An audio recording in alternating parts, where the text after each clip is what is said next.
So it turns out that Saudi Arabia can spend money on American elections using Uber, and it's totally legal.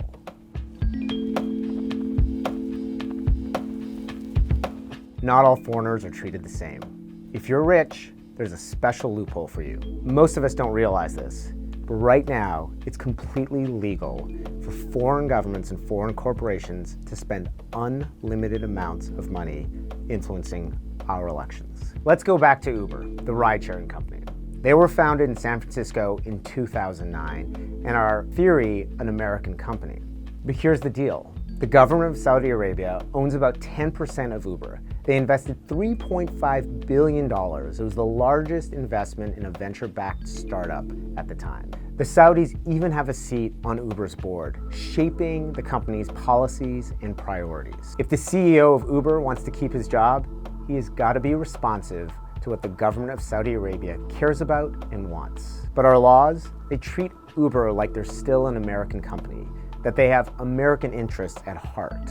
And Uber has taken advantage of this. They're spending millions of dollars to influence local and statewide elections. In 2016, Uber spent $7 million to defeat a public safety ballot measure in the city of Austin, Texas. In 2020, Uber's pledged to spend $30 million to try to defeat a ballot measure in California that would protect drivers.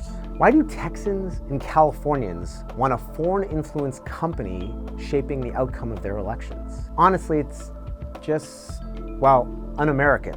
Of course, it's not just Uber. There's so many big companies. Companies like Budweiser, McDonald's, oil companies, drug companies, banks, the list goes on and on. In fact, 40 years ago, foreigners owned just 5% of US corporate stock. Today, that number's gone up to 35%. Now, this isn't about punishing foreign investors. Our economic system should allow foreign investors and governments to invest in American companies. But that doesn't mean that those same foreign influence companies should be allowed to spend in our elections. A few years ago, the CEO of ExxonMobil said out loud, "I'm not an American company.